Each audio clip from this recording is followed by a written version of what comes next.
Hallelujah. यीशु मसीह की, यीशु मसीह की। ठीक है, आइए हम लोग वचन में जाए। और कितने लोग आज उत्साहित है वचन के लिए? कितने लोग सुनना चाहते हैं वचन? सभी सुनना चाहते हैं? ठीक है। वचन सुनने के साथ कितने लोग कॉपी पेन लेके आए हैं? तो मैक्सिमम लोग लेके आए हैं। आमीन। ठीक है।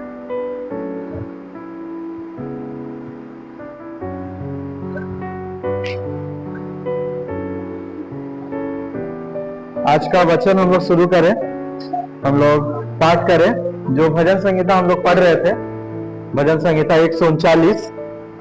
फिर से हम लोग एक बार 139 निकालें और 139 का 13 अध्याय से 139 का 13 पद से 17 पद तक पाठ करेंगे।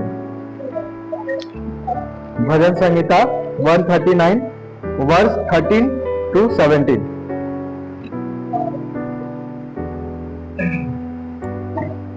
मेरे मन का स्वामी तो तू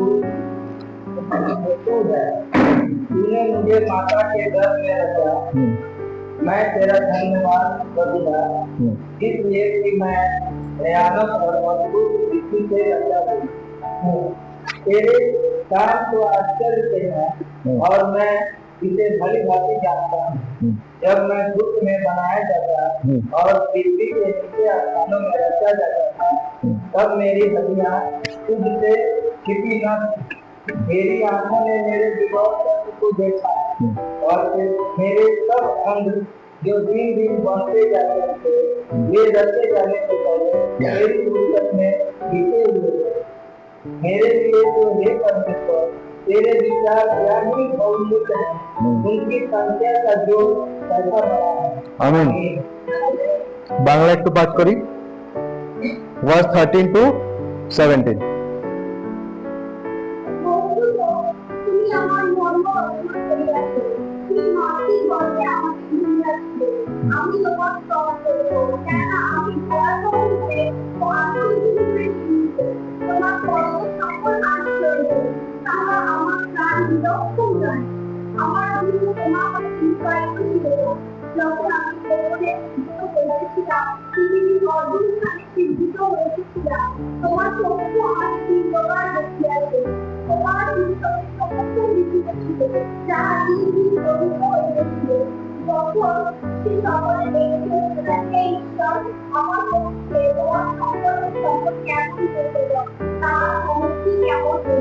आमीन। हालेलुया। आज का वचन का आज का टॉपिक क्या होगा?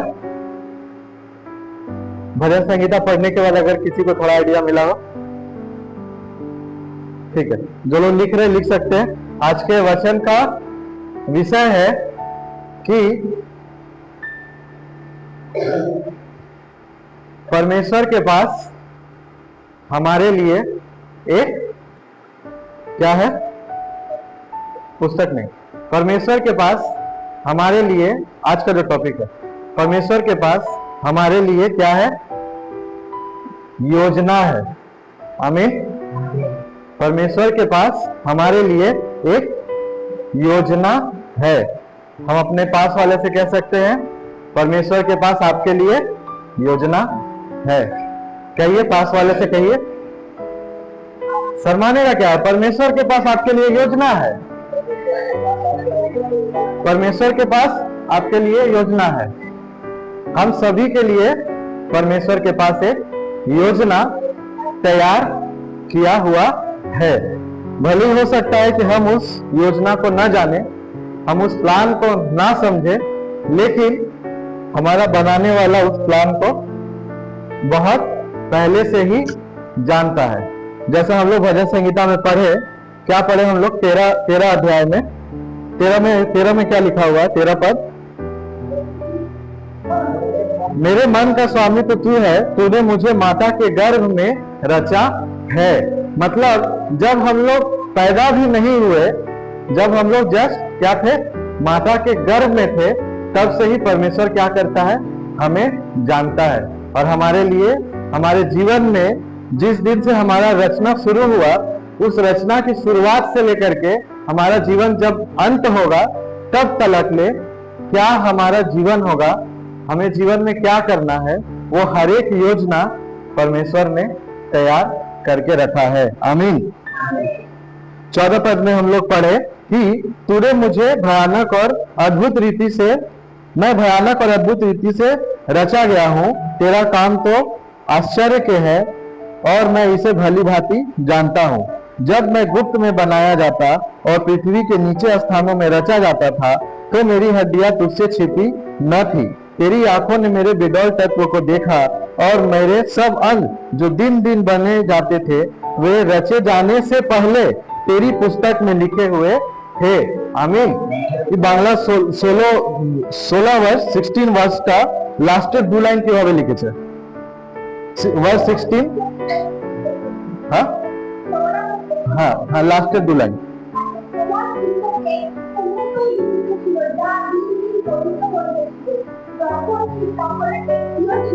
যখন সে সকল একটিও ছিল না, मतलब जब हम पैदा भी नहीं हुए, जब हमारी रचना भी नहीं हुई, उसके पहले से ही परमेश्वर की पुस्तक में हमारे जीवन का हर एक घटना, हर एक प्लानिंग क्या है, लिखा हुआ है।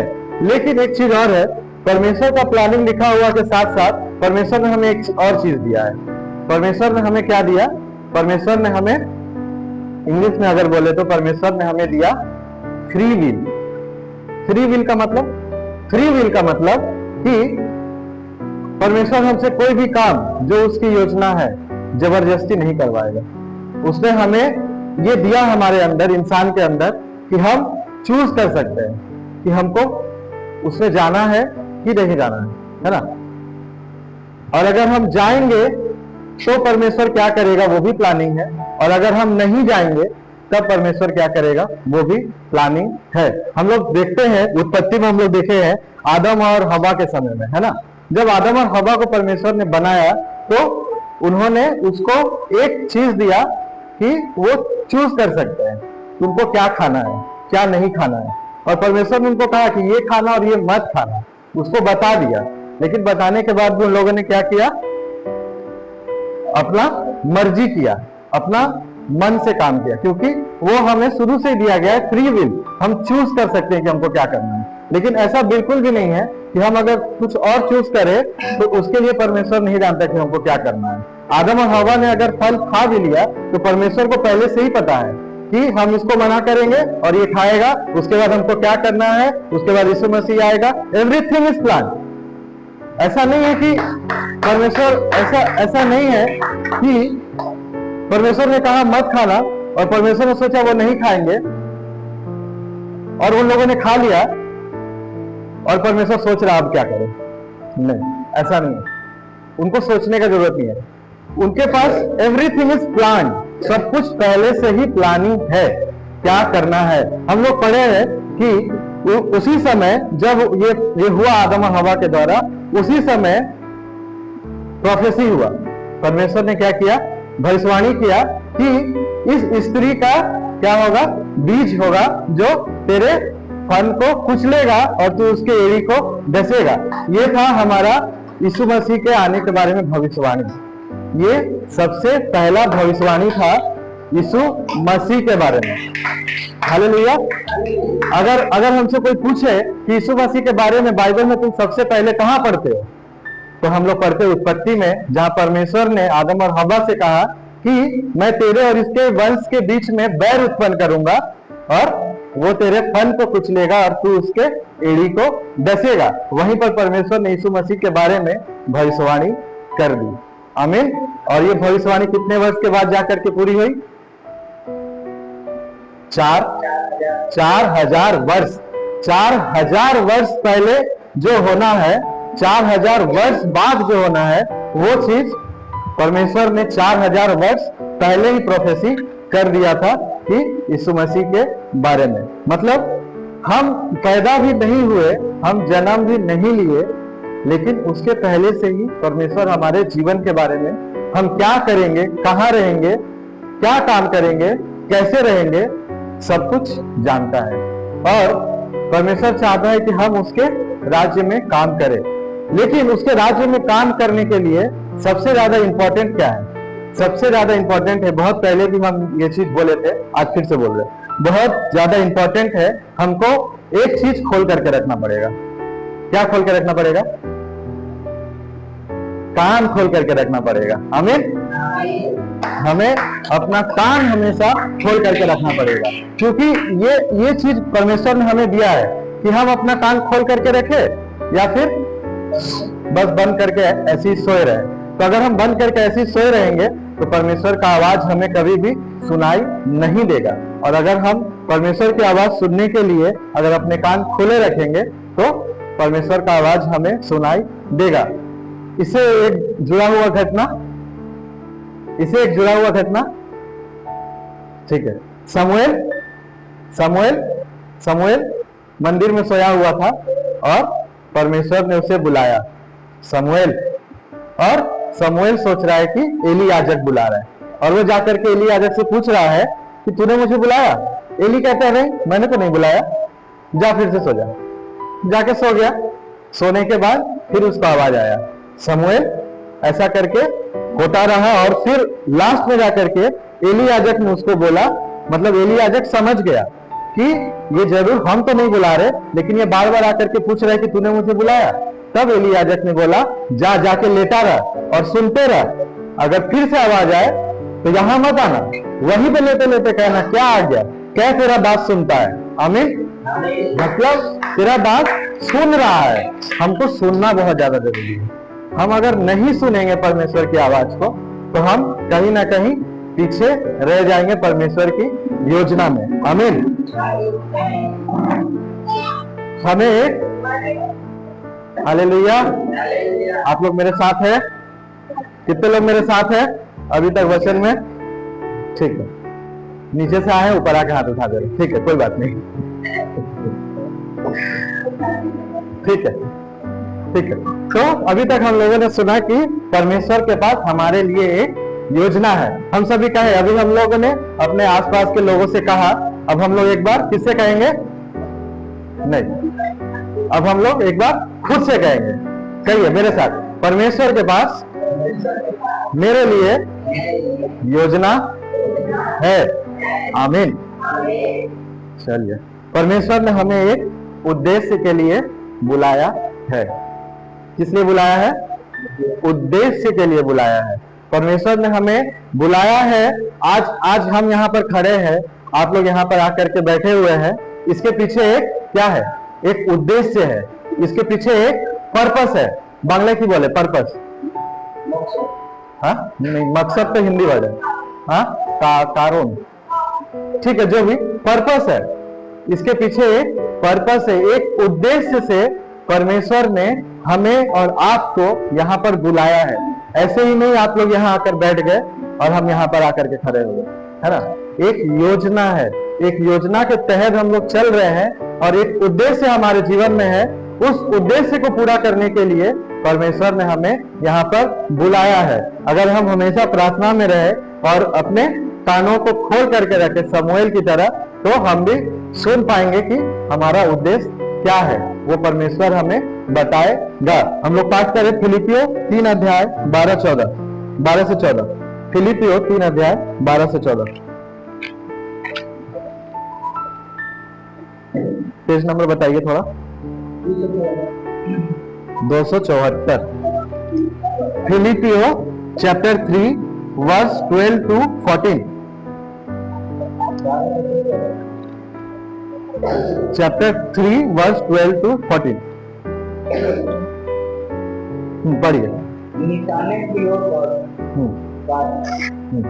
यह मतलब नहीं कि मैं पास चुका हूँ या फिर हो चुका हूँ, पर इस पदार्थ को पकड़ने के लिए दौड़ा चला जाता हूँ जिसके लिए मसीह यीशु ने मुझे पकड़ा। हे भाइयों, मेरी भावना यह नहीं कि मैं पकड़ चुका हूँ, परंतु केवल यह एक काम करता हूँ कि जो बातें पीछे रह गई है उनको भूल कर आगे की बातों को की ओर बढ़ता हुआ निशाने की ओर दौड़ा चला जाता हूँ, ताकि वह इनाम पाऊं जिसके लिए परमेश्वर ने मुझे मसीह यीशु के ऊपर बुलाया है। आमीन। Bangla only verse 12, only verse 12। আমি যে এখন মায়ের চিঠি বা এখন বই আছে তাহার কিন্তু তাহার নিমিত্তে কিন্তু বেশি করতে ভীত হইয়াছি কোনো ক্রমে তাহার হইবার চেষ্টায় आमीन। यहाँ हम लोग पढ़े कि पौलुस कहता है यह मतलब नहीं कि मैं पा चुका या सिद्ध हो चुका हूं, पर उस पदार्थ को पकड़ने के लिए दौड़ा चला जाता हूं जिसके लिए मसीह यीशु ने मुझे पकड़ा था। आमीन। आज हम लोग यहाँ पर आकर के बैठे हैं, है ना, लेकिन हमारे जीवन में जो उद्देश्य है, हमारे जीवन का जो पर्पस है, हम नहीं कह सकते कि मेरा वो पर्पस पूरा हो गया। एक एग्जाम्पल के लिए अगर हम कहें कि मेरा पर्पस था चर्च खोलना, मैंने चर्च खोल लिया। मेरा पर्पस था प्रचार करना, मैंने कर लिया। Now I have nothing to do. नहीं, ऐसा नहीं। यहां क्या लिखा है? यह मतलब नहीं है कि मैं पा चुका या सिद्ध हो चुका हूं।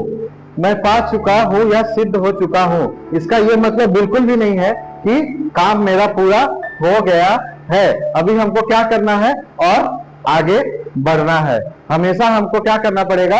अपना पर्पस जो हमको थोड़ा सा मिला है, अगर हमको दिख रहा है कि हम अपना पर्पस को कंप्लीट करने में थोड़ा सा सक्सेसफुल हुए हैं, तो उतना को लेकर के हमको क्या करना होगा? संतुष्ट नहीं होना है ना। वो थोड़ा सा चीज को लेकर के हमको सेटिस्फाई नहीं होना है कि हाँ ये थोड़ा सा हमको मिल गया, बस ठीक है, और नहीं चाहिए, है ना। हमको हमेशा और ज्यादा कैसे मिलेगा और आगे कैसे बढ़े, उसमें हमको फोकस करना पड़ेगा, है ना।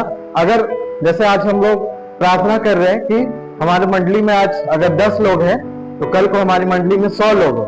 जब 100 लोग हो जाएंगे तब हम प्रार्थना करेंगे कि 500 लोग हो। जब 500 हो जाएंगे तब हम प्रार्थना करेंगे कि 1000 लोग हो। मतलब हम कभी भी रुकेंगे नहीं। हम क्या करेंगे? जैसा 14 वर्ष में लिखा है कि हम दौड़ते चले जाएंगे जिसके लिए मसीह ने हमको क्या किया है? बुलाया है। थोड़ा सा चीज लेकर के संतुष्ट होकर के आराम से बैठ जाने से नहीं होगा, है ना। हमारा पर्पस है, मेरा जीवन में जो पर्पस है मैंने आपको बताया। आपके जीवन में जो पर्पस है, आपके जीवन में जो काम है, अगर आपको परमेश्वर ने कहा है कि आपको ये काम करना है और अगर वो काम करने आप निकले और आप देखें कि आपको थोड़ा सा सक्सेस मिला है इस चीज को करने में, थोड़ा सा आप सक्सेसफुल हुए हैं, तो इसका मतलब ये नहीं है कि वो थोड़ा सा चीज को लेकर के ही हम बैठ जाए, नहीं। क्योंकि वचन कहता है यह मतलब नहीं कि मैं पा चुका हूं या सिद्ध हो चुका हूं, उस पदार्थ को पकड़ने के लिए दौड़ा चला जाता हूं जिसके लिए मसीह यीशु ने मुझे पकड़ा है। यीशु मसीह ने जिस पर्पस के लिए हमें बुलाया है उस पर्पस के तरफ हमेशा हमें बढ़ते जाना है, कभी भी रुकना नहीं है। Never settle for small things. छोटी छोटी चीजों में कभी भी सेटल नहीं होना है। हमेशा परमेश्वर से प्रार्थना करना है कि हमें उस छोटी चीज को बड़ा करने में परमेश्वर हमारी सहायता करे। आमीन। हम लोग बहुत बार हम लोग सोचते हैं कि एक बार हम लोग पाठ कर ले भजन संहिता 113 4 से 8। भजन संहिता 113 4 से 8। 113 4 से 8। और कोई हिंदी पढ़ने वाला नहीं है? क्यों हर बार एक ही आदमी क्यों? ठीक है, नेक्स्ट टाइम से प्रिपेयर रहिए। आइए पढ़िए 4 से 8। यहोवा सारी जातियों के ऊपर महान है। और उसकी महिमा आकाश से भी ऊंची है। और उसकी महिमा आकाश से भी ऊंची है। हमारे परमेश्वर यहोवा के तुल्य कौन है? हमारे परमेश्वर यहोवा के तुल्य कौन है? वह तो ऊंचे पर विराजमान वह तो ऊंचे पर विराजमान है और आकाश और पृथ्वी पर भी और आकाश और पृथ्वी पर भी दृष्टि करने के लिए झुकता है। दृष्टि करने के लिए झुकता है। वह कंगालों को मिट्टी पर से वह कंगालों को मिट्टी पर से और दरिद्र को धूरे पर से और दरिद्र को धूड़े पर से उठाकर ऊंचे पर करता है उठाकर ऊंचे पर करता है कि उसको प्रधानों के संग अर्थात अपनी प्रजा के प्रधानों के संग बैठाए। अर्थात अपनी प्रजा के प्रधानों के संग बैठाए। आमीन। बांग्ला पाठ করব 113 6 থেকে 7 8 only 7 8 7 8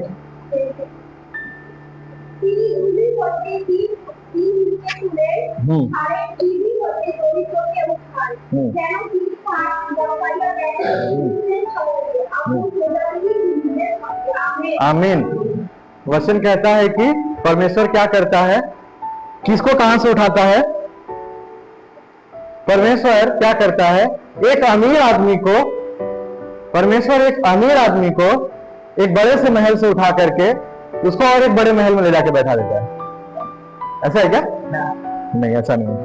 क्या है? कैसा है?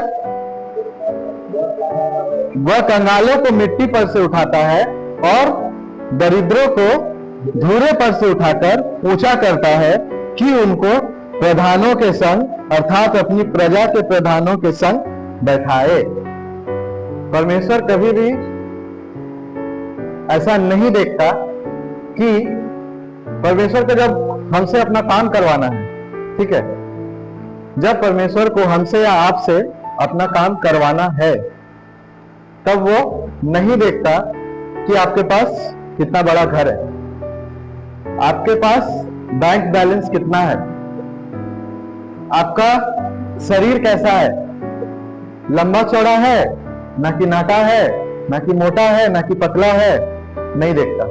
परमेश्वर को जब अपना काम करवाना होता है वो क्या देखता है? वो देखता है हमारा हृदय। आमीन। परमेश्वर हमारा हृदय देखता है। अगर हम उसके काम को करने के लिए हृदय से अगर हम प्रस्तुत है तो कोई भी चीज हमको नहीं रोक सकता, क्योंकि स्वर्ग और पृथ्वी का अधिकार किसे दिया गया है? यीशु मसीह को दिया गया है। स्वर्ग और पृथ्वी का अधिकार यीशु मसीह को दिया गया है और हमारा परमेश्वर हमारी हर एक घटी को पूरा करने में सामर्थी है। आमीन। तब मतलब क्या है? मतलब यह है कि जब परमेश्वर हमें अपने कार्य को करने के लिए बुलाए कि तुमको ये चीज करना है, तुमको इधर जाना है, तुमको उससे मिलना है, तो हमको ये नहीं सोचना कि जैसे हम एक उदाहरण दे रहे हैं, हम किसी को नहीं बोल रहे, हम उदाहरण दे रहे हैं। जैसे हम अगर चर्च के लिए निकले संडे को हम चर्च जाने के लिए निकले और हम चर्च जा रहे हैं और चर्च जाते टाइम एक आदमी हमको सामने से आता हुआ दिख रहा है, वो मेरे जान पहचान का आदमी है, ज्यादा नहीं, थोड़ा बहुत एवरेज जान पहचान है, ज्यादा बात नहीं है, फिर भी हम उसको जानते हैं, वो भी मुझे जानता है, ठीक है। और जब वो सामने से आ रहा है और हम इधर से जा रहे हैं तब अचानक से मन में ऐसा लगता है कि कोई हमसे कह रहा है कि उसको बोल कि तू कहां जा रहा है। भले वो हमसे बात नहीं कर रहा, वो अपना रास्ता जा रहा है, लेकिन परमेश्वर का आत्मा हमारे अंदर कहता है कि उसको क्या कर, उसको बोल, जाके सामने से उसको रोक के उसको बोल मैं चर्च जा रहा हूं, चलेगा। तो बहुत बार ऐसा हो सकता है कि हम शरीर में कमजोर है और जो सामने से आ रहा है वो थोड़ा लंबा चौड़ा है। अब हम मन में सोचे कि परमेश्वर बोल तो रहा है बोलने के लिए, लेकिन ये इतना लंबा चौड़ा है, इसको बोलेंगे तो हमको ही ना चौड़ा कर दे, है ना। लेकिन हमको उस समय ये नहीं देखना, क्योंकि परमेश्वर अगर आपके मन में कह रहा है कि उसको बोलो, क्योंकि वचन क्या कहता है, मैं तुम्हें भय की आत्मा नहीं देता, है ना। हमारे अंदर भय का आत्मा नहीं। अगर हम भय करेंगे तो परमेश्वर का कार्य कभी भी नहीं कर पाएंगे, है ना। हम लोग देखते हैं बहुत जगह आज के डेट में इवन हमारे हावड़ा में भी बहुत से चर्च पर अटैक हो रहा है, ऑलरेडी हो रहा है। तो अगर उस चीज को लेकर के हम डर जाए तो क्या हम प्रचार कर पाएंगे? नहीं। परमेश्वर हमें भय का नहीं परंतु सामर्थ का आत्मा देता है। आमीन। हमें डरना नहीं है ना, क्योंकि वचन ऑलरेडी कह चुका है कि वे तुम्हें पकड़ेंगे और तुम्हें क्या करेंगे? परेशान करेंगे, तुम्हें कचहरी में खड़ा करेंगे। तुम पहले से मत सोचो कि तुमको क्या बोलना पड़ेगा और क्या करना पड़ेगा, बल्कि उस समय ही तुमको बता दिया जाएगा कि तुमको क्या बोलना है। और बोलने वाला तुम नहीं परंतु कौन है? परमेश्वर है। आमीन।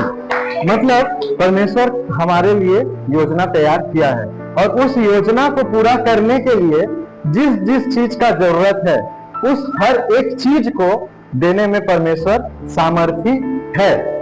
मतलब जो मैंने पहले बोला, परमेश्वर जब हमें चुनता है वो क्या नहीं देखता? हमारा शरीर नहीं देखता, हमारा बैंक बैलेंस नहीं देखता, हमारा बिल्डिंग नहीं देखता, हमारा बिजनेस नहीं देखता। वो देखता है तो क्या? हमारा हृदय देखता है। आमीन। एक और पाठ हम लोग करें, फर्स्ट कुरिन्थियों chapter 1, first Corinth chapter 1 26 to 29। एक अध्याय 26 से 29। फर्स्ट कोरिन्थियों चैप्टर 1 26 to 29। Page number 228। ठीक है, पढ़िए।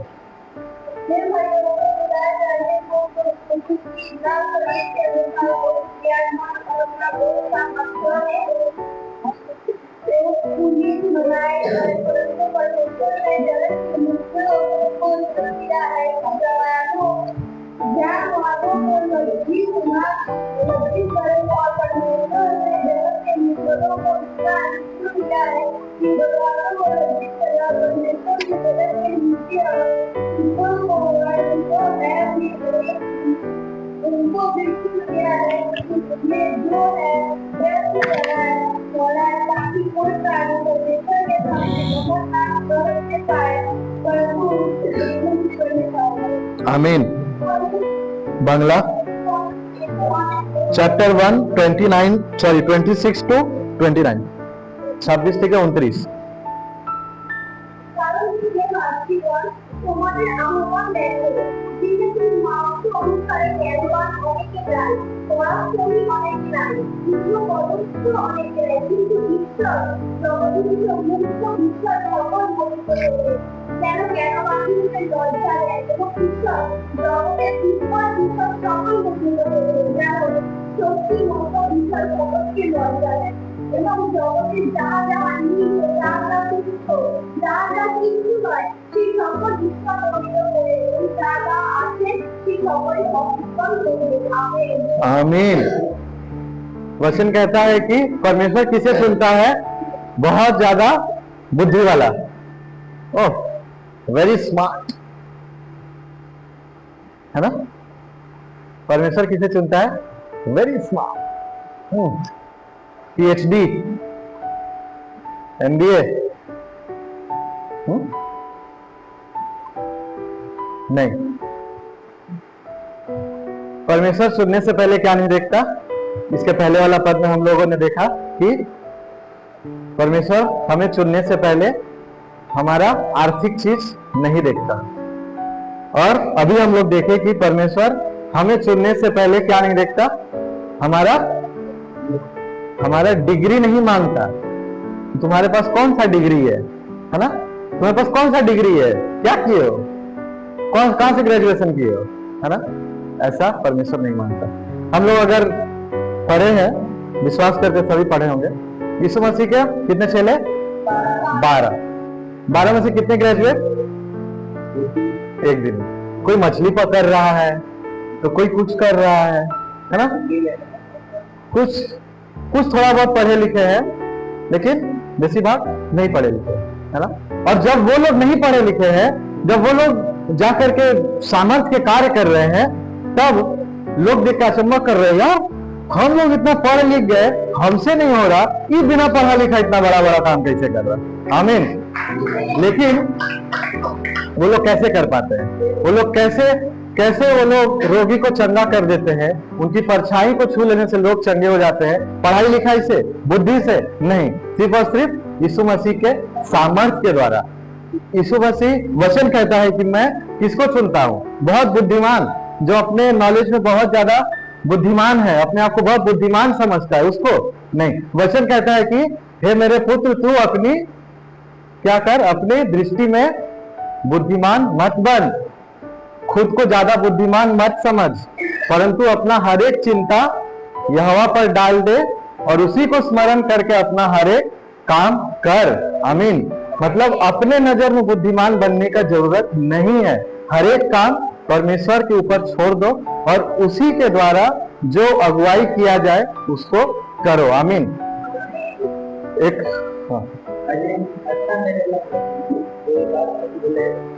शॉर्टकट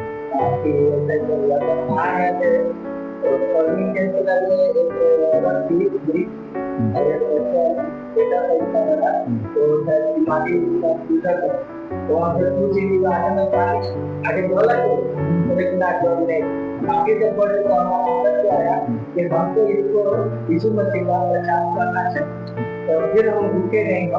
चलो यही आप बोले कि अंदर से आए आवाज कि प्रचार जो काम किया तो उस आवाज को सुन करके हमको रिस्पॉन्स करना बहुत जरूरी है। ठीक है, हम लोग सीख रहे हैं, हमसे गलती होता है, हम इंसान, हमसे गलती होता है, लेकिन हम लोग उस गलतियों से क्या करते हैं? हमेशा सीखते हैं। जो एक बार होता है वो गलती होता है, लेकिन जो बार बार होता है वो आदत बन जाता है ना। हमसे गलती हो सकता है, ऐसा बात नहीं है गलती नहीं होगा, गलती होता है, लेकिन हम लोग उससे हमेशा सीखते हैं, है ना। जब परमेश्वर कहे कि इससे बोल, तब बोलना है, बिना सोचे बिना कुछ देखे बोलना है। लेकिन बोलते टाइम हम इतना ध्यान रखें कि हम उसको अपमानित ना करें किसी तरीके से। हम अपना अच्छा बोले, उसको हम कुछ खराब ना बोले। हम सिर्फ इतना बोले कि आप परेशान हो, आप मेरे साथ चलो, आपको परेशानी से छुटकारा मिलेगा। That's all, that's all. उसके सामने बहुत बड़ा थियोलॉजी खोल के नहीं बैठना है, वो बाहर का इंसान है, नहीं समझेगा। उसको सिर्फ डॉक्टर के पास हम लोग जाते हैं ना, एक बार में सारा दवाई नहीं देता, धीरे धीरे देता है, धीरे धीरे करके देता है। शुरू में बस इतना ही दवाई दे देना है, शुरू में बस इतना ही दवाई देना है। कितना दवाई देना है? शुरू में छोटा सा एक टैबलेट देना है, लेकिन वो टैबलेट भी देख करके देना पड़ेगा। डॉक्टर जैसे देता है, बुखार है तो बुखार का दवाई, खांसी है तो खांसी का टैबलेट। अब खांसी वाले को बुखार का दे देगा? नहीं, ठीक नहीं होगा, है ना। जैसे अगर हम देख रहे किसी को, कोई बहुत बीमार है, बहुत पैसा खर्च कर रहा है, बहुत कुछ कर रहा है, ठीक नहीं हो रहा है, उसको जा करके बोलेंगे तुमको फ्री में ठीक करवा देंगे, चलोगे? क्या बोलेंगे? तुमको फ्री में ठीक करवाएंगे, एक पैसा नहीं लगेगा, चलोगे? फ्री का चीज सबको पसंद आता है ना। फ्री का चीज सबको पसंद आता है, फ्री में तुमको करवाएंगे, चलोगे? चलेंगे। ठीक है, एक बार जिसने यीशु मसीह को चख लिया वो फिर नहीं भूल सकता। आमीन। वैसे इसी तरह से अगर कोई कोर्ट केस में फंसा हुआ है, हम उसको जानते हैं, परिचित है, कोर्ट केस में फंसा हुआ बहुत दिन से, बहुत पैसा खर्च कर रहा है, बहुत कुछ कर रहा है, लेकिन वो उसमें से नहीं निकल पा रहा है। उसको कह रहा है तुमको फ्री में वकील देंगे, फ्री में तुमको हम वकील देंगे, तुम चलो मेरे साथ। आएगा। और एक बार अगर आकर के चख लिया, उसके बाद यीशु मसीह क्या है? शहद से भी अधिक मीठा है। आमीन। तो हमको इस तरीके से काम करना पड़ेगा। ऐसा हम ना करें कि किसी के मन को हमारे बातों से ठेस पहुंच जाए, ऐसा काम हम लोग कभी भी ना करें। ठीक है, तो जो टॉपिक था, टॉपिक पे वापस आते हैं। हमारा टॉपिक था कि परमेश्वर के पास हमारे लिए क्या है? योजना है, और उस योजना के दौरान परमेश्वर हमें बुलाता है और हमें उस योजना के दौरान क्या करना पड़ेगा? परमेश्वर की आवाज को सुनना पड़ेगा और सुन करके रिस्पॉन्स करना पड़ेगा, है ना। जब हम लोग फोन पे बात करते हैं, हम बोलते हैं हेलो, और उधर से अगर हेलो ना आए, हम फिर बोलते हैं हेलो, है ना। 2-3 बार बोलते हैं, आवाज नहीं आता काजी, है ना। परमेश्वर का आवाज भी ऐसी होता है। हो सकता है परमेश्वर ने आपको एक बार हेलो बोला, लेकिन आपने रिस्पॉन्स में हेलो नहीं बोला, कोई बात नहीं, परमेश्वर फिर से बोलेगा हेलो, लेकिन उस समय हमको क्या करना पड़ेगा? रिटर्न में हेलो बोलना पड़ेगा, हमको तैयार रहना पड़ेगा। हमारा जब कोई इंपॉर्टेंट कॉल आने वाला होता है, जैसे एक रोज का अगर एग्जांपल ले ले, अगर एक पार्सल आने वाला है मेरा, है ना, कुछ हम ऑर्डर किए, मेरा पार्सल आएगा, मेरा नजर फोन पे ही रहेगा। कब आएगा? रहता है ना, रहता है, तो एकदम कान खड़ा रहता है। कब फोन बजेगा? पार्सल वाला आ गया। कब फोन बजेगा? पार्सल वाला आ गया, है ना। कितनों के साथ होता है? मेरे साथ होता है। हाथ उठाइए, सम्मान का क्या है? ठीक है, मतलब हम लोग हमेशा उसको देखते रहते हैं फोन को, कि कब फोन आएगा, कब पार्सल आएगा, है ना। इसी तरीके से हमको हमेशा सुनते रहना पड़ेगा कि कब परमेश्वर आवाज देगा, कब परमेश्वर बोलेगा, तो हम उत्तर देंगे। ठीक है, और एक और लास्ट पर हम लोग अगर पढ़े, 1 कुरिन्थियों चैप्टर 2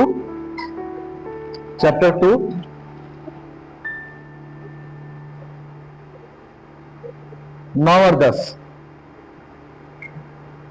1 कुरिन्थियों चैप्टर 2 9 and 10।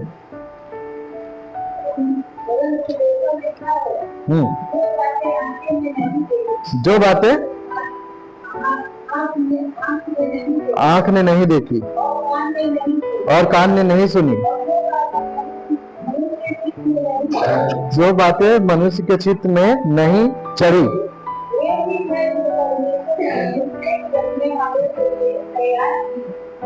वही है जो परमेश्वर ने अपने प्रेम करने वालों के लिए तैयार की है।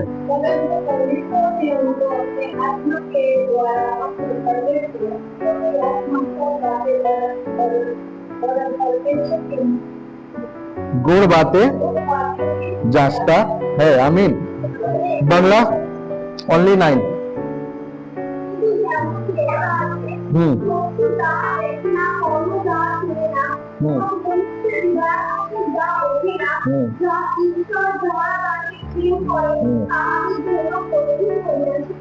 आमीन। वचन कह रहा है कि जो हमने अपनी आंखों से भी नहीं देखा, जो हमने कभी अपने मन में सोचा भी नहीं, वो सब चीज परमेश्वर हमारे लिए क्या करता है? तैयार करता है, प्रस्तुत करें।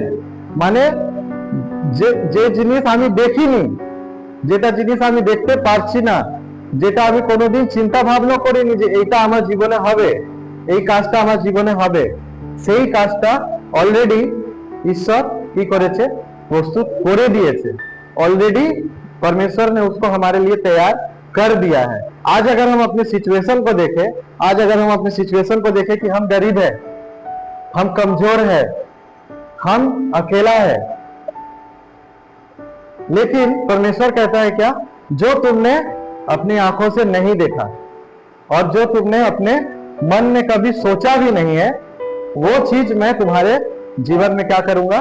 पूरा करूंगा। आमीन, आमीन, आमीन।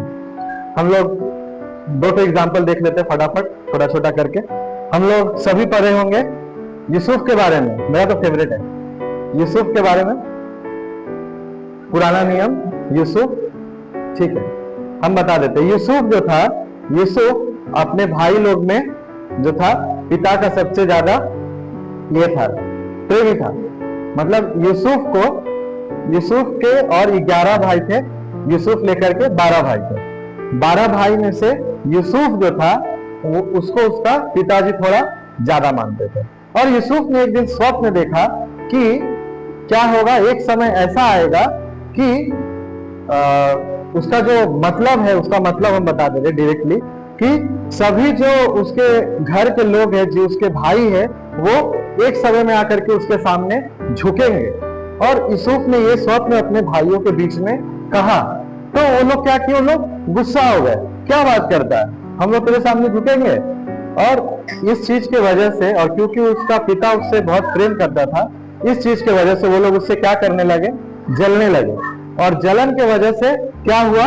उन लोगों ने उसको पहले तो उसको मारने का प्लान किया, इसको मार देते हैं, इसका बात ही खत्म कर देते हैं। लेकिन फिर भी किसी तरीके से वो वहां से बच गया। उसको एक गड्ढे में डाल दिया, गड्ढे में से निकाला, व्यापारियों के हाथ बेच दिया, व्यापारियों के हाथ बेच दिया। उसके बाद पोतीपर के घर में जाकर के वो काम करने लगा। वहां जब काम करता था, काम करने के दौरान उस पर झूठा आरोप लगा करके उसको क्या किया, जेल में डाल दिया।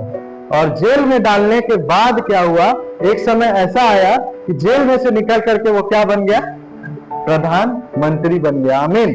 मतलब परमेश्वर ने उसको कहां से उठाया, परमेश्वर ने उसको उठाया एक खड्डे में से। उसका भाई लोग एक खड्डा खोदा था और उसने उसको डाल दिया था, है ना।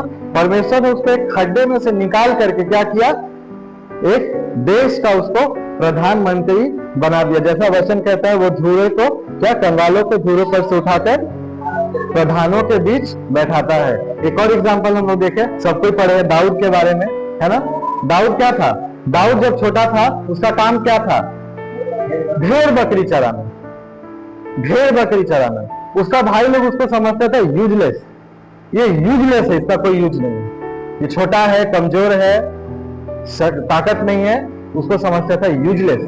और वो क्या करता था, भेड़ बकरी चराया करता था। और भेड़ बकरी चराते चराते क्या हुआ, एक दिन कौन आया, उसके पिता यिशै के पास आया। कौन, उसके पिता यिशै के पास एक नबी आया, शमूएल। शमूएल नबी यिशै के पास आया और यिशै के पास आकर के बोला कि परमेश्वर ने मुझे कहा है कि तेरे पुत्रों में से एक क्या होगा, राजा बनेगा और मुझे उसका अभिषेक करना है। बुला अपना बेटा लोग को, अपना बेटा लोग को बुला। वो बुलाया सबको, शमूएल आया, देखा सब कोई को, सबसे बड़ा लड़का आके खड़ा हुआ, सबसे बड़ा लड़का। शमूएल सोचा सबसे बड़ा लड़का है, सबसे बड़ा। कोई भी अगर हम मनुष्य का बुद्धि से अगर हम सोचे, अगर कोई फैमिली से किसी को राजा बनाना है, किसको बनाएंगे, सबसे बड़ा, सबसे के बड़ो, उसका अधिकार है, पहला पुत्र है, सबसे बड़ा। आया, उसको देखा, बड़ा बड़ा बेटा है, लंबा चौड़ा है, एकदम तगड़ा है, यही होगा। परमेश्वर ने कहा नहीं। वो शमूएल बोला ठीक है, अब नहीं है तो क्या कर सकते हैं, उसको जबरदस्ती थोड़ी बनाएंगे, ठीक है। दूसरा नहीं, ऐसे कर करके कहां तक गया, 5 नहीं है, 11, 6 ना 7,